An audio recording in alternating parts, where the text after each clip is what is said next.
والعصر إن الإنسان لفي خسر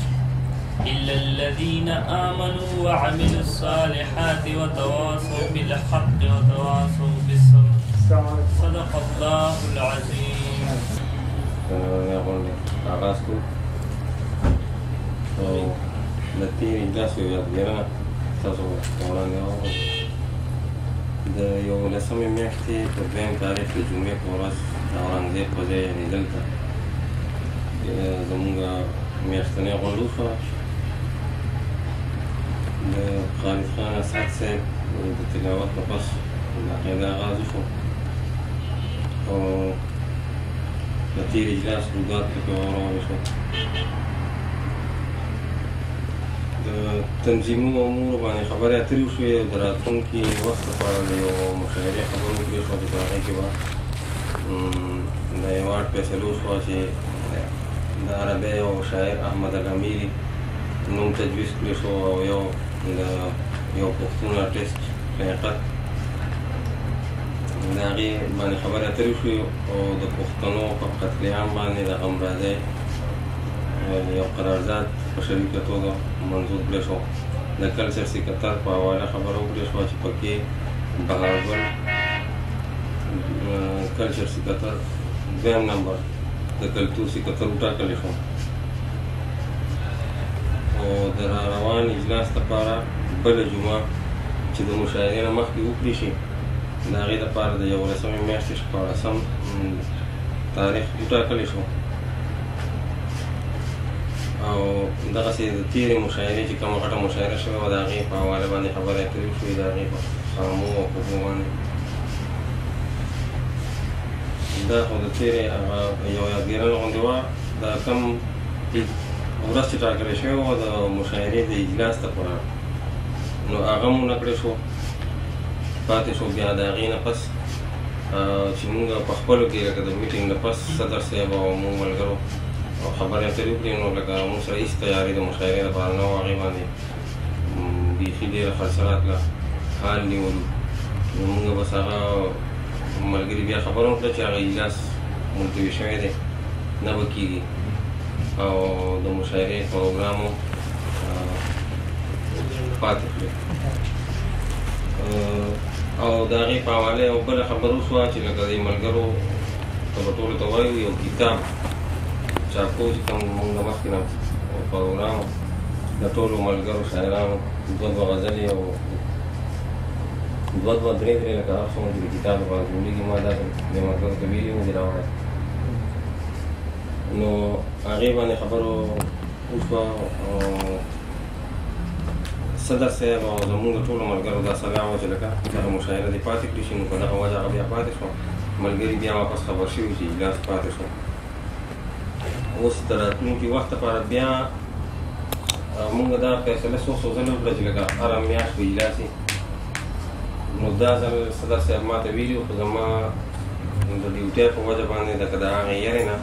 چې زما ډیوټي به د جمعې په ورځ وي نو هغه مونږ ونه کړو نو بیا بله جمعه پکې هم دغسې تېره شوه. بیا پکې د محترم بېنظیر بټو ناڅاپي مرګ راغی هغې سره یو حالات غمجن غوندې جوړ شو نو څه خبرې راغلې چې هغه اجلاس پاتې شو نننۍ ورځ ته ورسېدو. په دې کې دا یو خبره ده چې لکه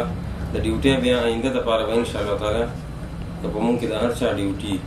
یا په څه کار پسې تلي یا څه مصروفیات وي که صدر صاحب نه که زه نه یم نو هم نه به یو خو میټینګ به کېږي لکه بیا دپاره به لکه داسې نه کېږي او د هغې نه پس هم صدر صاحب ما ته ویلي وو خو لکه زما د غفلت په وجه یا د څه په وجه زه ټولو نه بښنه غواړم لکه ما نه پاتې شوی میټینګ راوغوښتل نو نن ورځ هم خوښ کړه. اوس زه صدر صاحب ته خواست کوم چې د دې تنظیم په روانو حالاتو باندې خبرې اترې بسم الله الرحمن الرحیم. شروع کوم د الله په نوم باندې چې بخښونکی دی او مهربانه دی. د هر سوال زه خپلو ټولو ملګرو ته په دې ځای راتګ باندې هرکلی وایم. په خصوصي توګه دا زما ملګري ناشنا دي او بیا په ډېره مینه باندې زموږ د افغانستان د سیمې یو شاعر ملګري ته اکبر مسرور ته هرکلی وایم چې هغه چا سره په لاره مېلاو شوی دی او د پښتو ژبې د پښتو ادب په حواله یې خبرې کړي دي. دا مینه یې ظاهره کړې د ملګرو سره مېلاوېږم او کښېنم ورسره نن موږ سره د خپل غاړې د خپل تنظیم د غاړې ټول ملګرو د غاړې ورته درنو ورکړی وایم او ممبرشپ به ورته انشاءالله موږ فارم ورک زموږ ملګری دی او د لر او بر پښتانه یو دي زموږ مقصدونه یو دي زموږ ژبه یو ده زموږ کلتور یو دی نو یو بل سره انشاءالله وګړو په وګړه روان یو څومره چې کېدی شي باقي عابد صاحب خبرې وکړې خبرې همدغه شانتي وې تېر شوي تنظیم د حوالې نه هغه تقریبا ټولو ته معلومې دي خو دا یوه خبره پکې ده مهم ده د ستاینې وړ ده چې دا کومه خبره دې وکړه چې که آینده لپاره فرض خو د عابد صاحب ډیوټي نو زه به کوشش کوم زه دې راشم که ما سره 2 ملګري ځان له رسولی شي که یو ملګری کېناستي شي او که 3 کېناستي شي خو خپل میاشتني اجلاس به په هر ډول کوو که سردراز په مشره کې که د حیات کې زما بل ملګري خپلو کې به کینو او دا خبرې به یو بل سره کوو بحث کې به راولو چې لار څه ده څنګه روان شو څنګه په دې کې یو خبره ضروري کول غواړم چې هغه ستاسو ذهنونو ته راشي چې په تېر څو ورځو کې یو مشاعره وه دلته کې په دوبۍ کې امارات پښتو ادبي ټولنې جوړه کړې وه نو دا خبره تاسو ته واضحه ده چې موږ دا تنظیم د مینې په بنیاد جوړ کړی دی زموږ چا سره څه دښمني یا تربګني نشته څوک چې د پښتو لپاره کار کوي موږ ورته زموږ دپاره د قدر وړ دی او ستاینه کوو کله تنظیم چې جوړ شو نو هغې وخت په وخت باندې دعوتنامې ورکړي چې دې راشي موږ سره د کینې خو هغه شان ونه شوه بیا هم په تېر شوي مشاعره کې هغې زما کور ته راغله او ما ته یې وینا وکړه چې ته به په دې مشاعره کې برخه اخلي ما ورته وویل زه تاسو دا ګیلې نه کوم چې تاسو څه کړي دي بیا هم زه تاسو سره یم د پښتو په نوم باندې د دې خپل ولس په نوم باندې خو یو کار وکړئ په دې کې ما سره خلک تړلي شوي دي تنظیم په نوم ماته خط راولېږئ زه په ذاتي توګه باندې نه د تنظیم په صدر په حیث باندې زه خپل ملګرو سره کښېنم دا خبره ورسره زه وکړم د عابد صاحب په نوم د قریش صاحب په نوم باندې یو خط ولیږئ د هغې دوکان ته ورسوئ هغې ما ته ښه وکړه خو کېدای چې سمې په نه راغلي دا خبره تاسو ته واضح چې موږ هر چا سره تګ ته تیار یو خو موږ سره څوک نه راځي خو الحمدلله نماینده تنظیم دا دی تاسو ته خپل وضاحت دی کوم خلک چې ما سره په هغه تنظیم کې ناست دي زه د هغې صدارت کې هم پاتې شوی یم او ټولو خلکو ته واضحه ده چې د یو څو کسانو تنظیم دی روان دی نه بل سړی ولې تفریدي نه خپله په هغه لار تللی شي نو انشاءالله نوې کل تاسو ټول په شعر پوهېږئ په ادب پوهېږئ نو انشاءالله یو ځای به روان یو نن مهم چې کومې څو خبرې دي نو هغه دغه 3 خبرې دي په دې باندې بحث کوو یوه خبره دا ده چې مشاعره به کوو او د مشاعرې دپاره موږ په خپل ځل کې تاریخ ټاکلی دی 28 فروری چې هغه د نړیوالو ژبو ورځ ده او موږ کوشش کوو چې موږ په دغه ورځو باندې دا خپله کلیزه مشاعره موږ هر کال هم دغه ځای ته راورسو نو یو خو به د ژبې نمایندګي په نړۍ کې کېږي چې دا د عالمي ژبو ورځ ده په دې باندې د پښتو پروګرامونه د پښتو مشاعرې به کېږي په هغې کې به ستاسو نه رایه اخیستې شي چې آیا د دغې مشاعرې دپاره موږ د پاکستان نه کوم داسې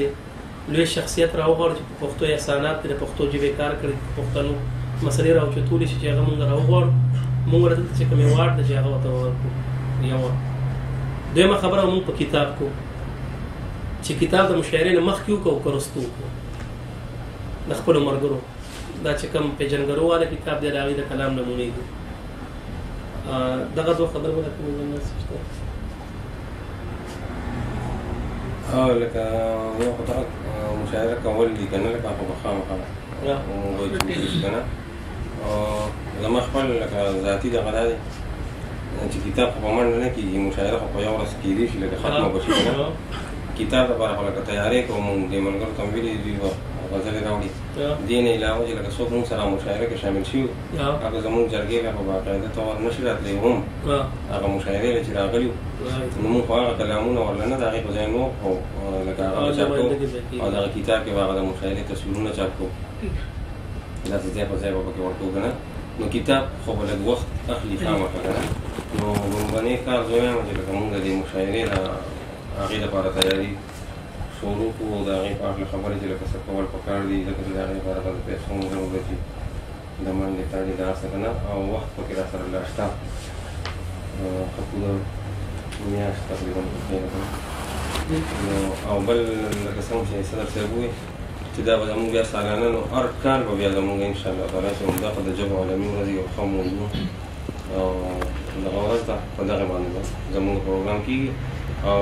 اوس چې کوم شاعران راولو هغې نه علاوه هغې ته به د ایوارډونه میلاو شي د راتلونکي وخت لپاره به د پښتونخوانو څوک راغواړو چې څوک حقدار وي هغې له به د خپل تنظیم له طرفه راکوي او دغه ورکوو دا زمونږ د پروګرام زمونږ د جرګې د مقصدونو هغه مقصد هغه یو برخه ده چې لکه په راتلونکي وخت کې به انشاءالله تعالی چې دا وصي کېږي لکه دا پروګرام به نور رنګین کوو ښه کوو او جاري ساتلو کوشش کوو که نه نو دا مشاعره چې وکړي شي ټول ملګري دي لکه دا نه چې لکه تش صدر صاحب په سوچ کې یا خټک صاحب په سوچ کې نه ټول تاسو خپل رائے ورکول شي دا چې مکمل اختیار بلکې حق نه لري موږ ته لکه ستاسو د مدد ضرورت دی که نه لکه یوازې به څوک پرې نه شي نو پکار ده چې چا به زموږ پسې خبر نه زه وایم چې کال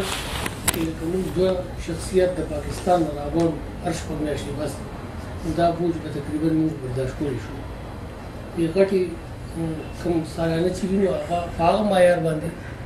بیا د هغې نه پس شپږ میاشتې پس کوم عام شاعرانو کې کړي دي هغه په هغه معیار باندې بل یو څو نامې تاسو هر سړی خپل خپل دغه خوښه کوي په هغې باندې خپلو کې بحث وکړو چې کومه نامه ښه وي